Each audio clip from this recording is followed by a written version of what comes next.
Jihad fisabilillah.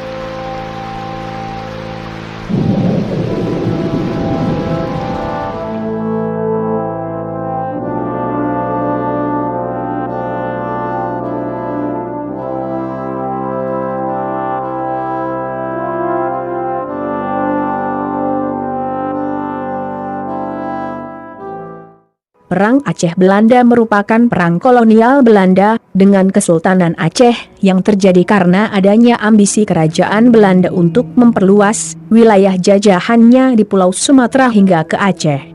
Usaha Belanda tersebut mendapat pertentangan dan perlawanan dari Kesultanan Aceh, sehingga terjadi peperangan panjang yang mengorbankan puluhan ribu korban jiwa dari pihak Belanda dan rakyat Aceh.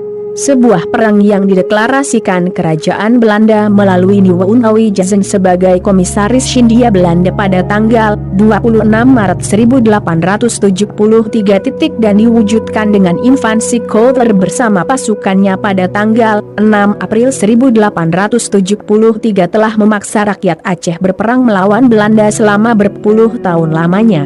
Sejak saat itu, perang Belanda Aceh terus berlangsung baik secara frontal maupun gerilya. Bahkan, pertempuran antara Belanda dengan pejuang-pejuang Aceh terus terjadi sampai kedatangan bangsa Jepang ke Indonesia pada tahun 1942. Pada perang inilah, Aceh begitu banyak melahirkan para pahlawan dan syuhada mereka yang berjuang mempertahankan kedaulatannya secara silih berganti.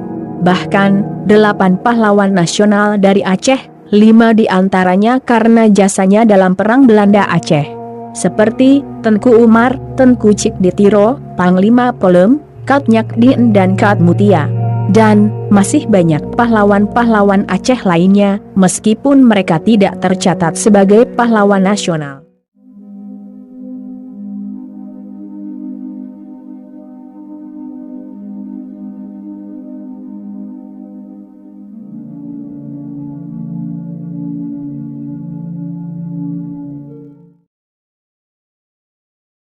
Keberhasilan Belanda menguasai Pulau Jawa dan mengeksploitasi seluruh sumber daya alam melalui sistem tanam paksa atau kultur stelsel selama 30 tahun yang diterapkan sejak tahun 1830 sampai 1870. Semakin memperbesar ambisi Belanda untuk memperluas wilayah koloni mereka sampai ke seluruh penjuru Sumatera tak terkecuali Aceh. Ditambah lagi, letak geografis Aceh yang begitu strategis di Selat Malaka yang merupakan lalu lintas perdagangan dunia setelah dibuka terusan Suez, semakin menimbulkan hasrat besar bagi Belanda untuk segera menaklukkan Aceh agar Belanda dapat lebih leluasa di Sumatera dan Selat Malaka.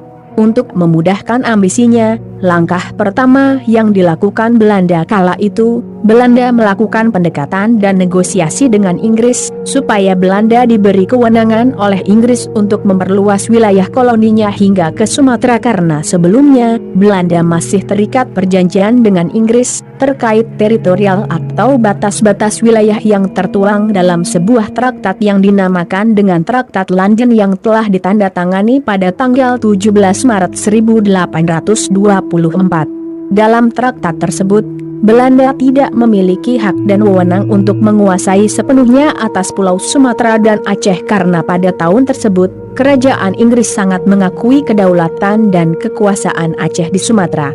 Tapi, Belanda secara perlahan mengingkari berbagai isi dari traktat tersebut, karena pada tanggal 1 Februari tahun 1858, Belanda menundukkan kerajaan Siak di Sumatera dan seluruh wilayah kekuasaan Siak menjadi kekuasaan Belanda. Sikap Belanda demikian telah membuat Kesultanan Aceh murka, karena mengusik kedaulatan Aceh sebab Siak adalah kerajaan yang bernaung di bawah Kesultanan Aceh dan Belanda tidak memiliki hak untuk menguasai Siak. Karena sikap lancang Belanda terhadap Kesultanan Aceh demikian, akhirnya, kapal-kapal Belanda yang melewati di perairan Selat Malaka dan perairan Aceh, ditenggelamkan oleh prajurit Kesultanan Aceh.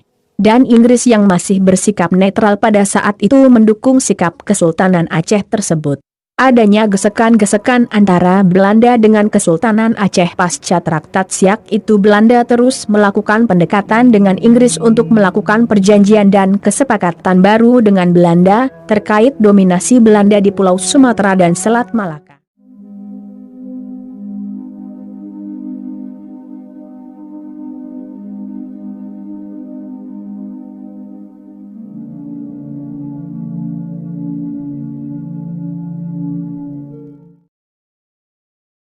Belanda terus berusaha meyakinkan Inggris agar seluruh Pulau Sumatera dan Aceh harus berada dalam kekuasaannya.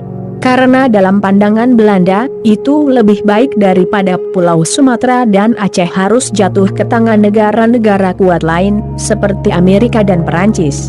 Akhirnya, pada 2 November tahun 1871, Inggris membuat kesepakatan baru dengan Belanda yang disebut dengan Traktat Sumatera, yang isinya, Inggris bersedia menyerahkan wilayah Bengkulu kepada Belanda, dan Belanda menyerahkan Ghana jajahannya di Afrika kepada Inggris, serta Inggris memberikan kebebasan kepada Belanda untuk memperluas wilayahnya di Sumatera, dan Inggris tidak akan ikut campur tangan terhadap tindakan apapun yang diambil Belanda terhadap Kesultanan Aceh.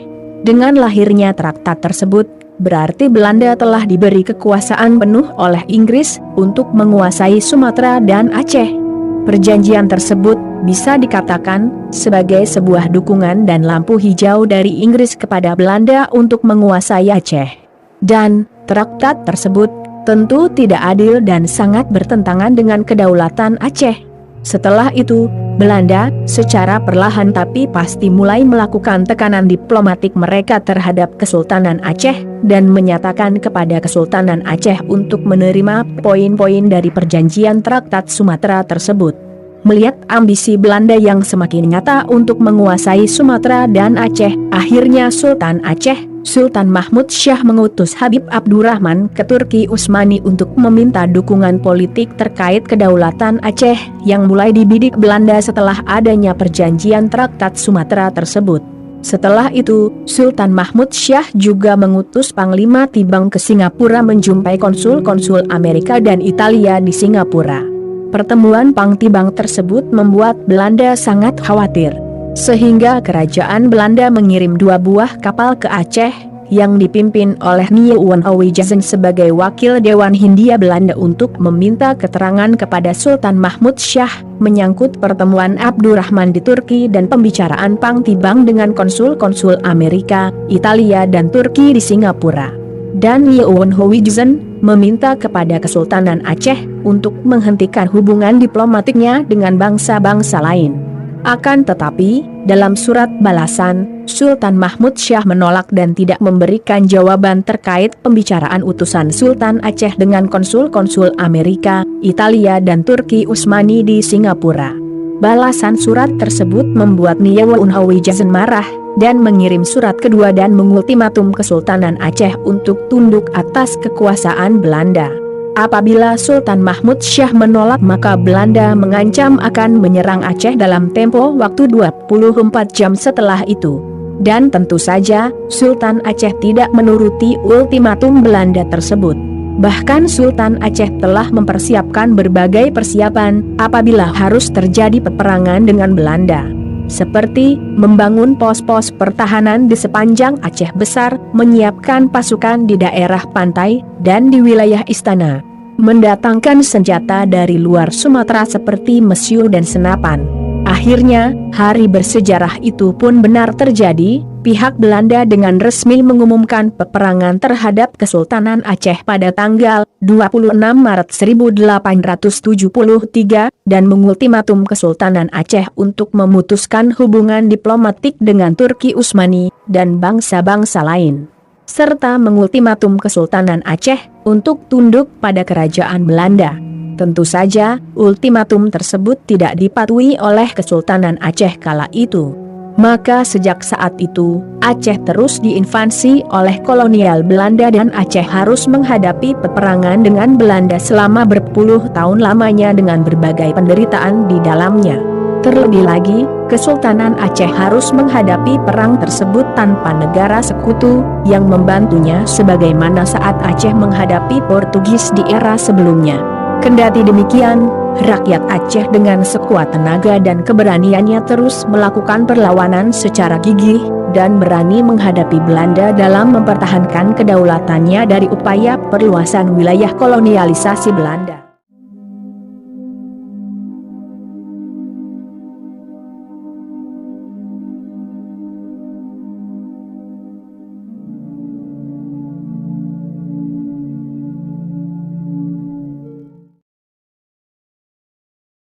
Invasi Belanda pertama pada Kesultanan Aceh dipimpin oleh seorang jenderal yang bernama Johan Herman Rudolf Schouler. Seorang jenderal yang berpandangan bahwa menaklukkan Kesultanan Aceh dapat ia lakukan dalam hitungan minggu. Dalam keyakinan Schouler, menaklukkan Kesultanan Aceh merupakan persoalan yang sederhana. Bahkan ia meyakini untuk menaklukkan Kesultanan Aceh dapat dilakukannya dalam tempo waktu yang singkat. Rencana perang Schouler menaklukkan Kesultanan Aceh sangatlah sederhana. Begitu mendarat Aceh, ia ingin membangun sebuah pangkalan di sekitar muara sungai Aceh. Dari situ, pasukannya akan bergerak ke arah istana, tempat kediaman Sultan Aceh sekaligus ibu kota Kutaraja. Kemudian, ia akan menguasai ibu kota, supaya memudahkan ia menguasai wilayah Aceh lainnya. Demikian dalam pikirannya tentang memerangi Aceh yang sangat sederhana. Tapi fakta yang terjadi, untuk menguasai Aceh, tidaklah sederhana itu. Pendaratan Schouler bersama 3.000 lebih pasukannya yang terdiri dari 168 perwira, 140 Eropa dan 28 kalangan bumi putra, 3.198 bawahan, 1.098 Eropa dan 2.100 bumi putra, 1.000 orang pekerja paksa, dengan 50 mandor, dan 220 orang perempuan bumi putra yang akan ditempatkan 8 orang untuk tiap kompi, serta 300 orang bumi putra sebagai pembantu, dan Schouler juga membawa 180 ekor kuda. Dan pendaratan Schouler bersama pasukannya yang dilakukan di pantai Ceureumeun oleh Banda Aceh, langsung disambut dengan peperangan yang dahsyat oleh pejuang-pejuang Aceh yang berperang dengan penuh kegigihan dan keberanian. Sehingga perang tersebut berlangsung selama 4 hari pertempuran. Dan, dalam 4 hari itu, Schouler bersama pasukan, hanya berhasil merebut serta menduduki Masjid Raya Baitur Rahman Banda Aceh, pada tanggal 10 April 1873. Pejuang-pejuang Aceh tidak terima masjid mereka direbut oleh pasukan Schouler. Sehingga pada malam harinya, pejuang Aceh kembali menyerang Schouler beserta pasukannya dengan penyerangan yang dahsyat, dan dengan terpaksa pasukan Schouler meninggalkan Masjid Baitur Rahman yang baru mereka kuasai. Dan pejuang Aceh kembali menduduki Masjid Baitur Rahman dengan penuh rasa syukur. 4 hari setelah itu, tepat pada 14 April 1873, Schouler bersama pasukannya kembali berusaha merebut masjid. Dan pertempuran dahsyat kembali terjadi di kawasan Masjid Baitur Rahman. Dan naas bagi Schouler, pada hari itulah, tepat pada tanggal 14 April 1873, Schouler berhasil ditembak oleh seorang sniper Aceh hingga menembus dadanya dan Schouler langsung terkapar. Schouler sang jenderal pemimpin pasukan invasi Belanda tewas. Setelah Schouler tewas, pasukan Belanda menjadi tidak terkendali dan menarik diri ke arah pantai tempat mereka mendarat. Komando pasukan Belanda setelah Schouler sang jenderal tewas dipercayakan kepada Kolonel Van Dalen. Van Dalen seakan tak terima akan kekalahan yang mereka terima, sehingga 2 hari setelah kematian Schouler, tepat pada tanggal 16 April 1873, Van Dalen kembali menyerang benteng pertahanan dan istana dalam Kesultanan Aceh. Namun Van Dalen kembali gagal, dan berakhir dengan tewasnya 100 lebih pasukannya. Dengan terpaksa, Van Dalen kembali mundur bersama pasukannya ke arah pantai, dan tidak lama setelah itu, Van Dalen mendapat perintah dari Gubernur Jenderal di Batavia untuk segera naik ke atas kapal dan segera kembali bersama pasukan ke Batavia. Dengan demikian, invasi Belanda pertama yang dipimpin Jenderal Schouler untuk menaklukkan Kesultanan Aceh, sepenuhnya gagal. Kematian Schouler dalam invasi pertama Belanda ke Aceh telah mengejutkan sekaligus menjadi pukulan yang telak bagi kerajaan Belanda pada masa itu. Dan seakan kerajaan Belanda tidak percaya akan kegagalannya dalam ekspedisi dan invasi pertama mereka. Karena dalam pandangan Belanda, menaklukkan Kesultanan Aceh adalah persoalan mudah dan sederhana. Hal itu karena Belanda hanya berpusat pada Kesultanan Aceh yang dianggap sudah lemah sebagaimana kerajaan Aceh di era-era sebelumnya. Belanda hanya terfokus pada peralatan dan jumlah militer serta pejuang-pejuang Aceh yang mereka nilai masih kalah jauh hebat dan jumlah dari mereka. Namun, satu hal kekuatan besar militer dan pejuang-pejuang Aceh yang tidak diketahui oleh petinggi Belanda dan Kohler, yakni semangat juang dan kekuatan jihad fi sabilillah dalam melawan penjajah yang membuat pejuang-pejuang Aceh sangat gigih dan berani serta tidak takut gugur di medan perang dengan harapan syahid. Itulah salah satu kekuatan terbesar pejuang-pejuang Aceh yang tidak pernah diketahui Belanda sebelumnya. Meskipun Seng Jenderal telah tewas dan pasukannya telah kembali ke Batavia dengan kekalahan dan kegagalan yang mereka terima, bukan berarti perang Belanda Aceh telah usai. Melainkan, adalah sebaliknya, perang Belanda Aceh baru saja dimulai dan pada tahun-tahun berikutnya kerajaan Belanda semakin gencar melakukan invasi dan penyerangan-penyerangan terhadap Kesultanan dan pejuang-pejuang Aceh secara konfrontasi hingga beberapa periode dengan berbagai taktik jahat dan kejam yang dijalankan Belanda.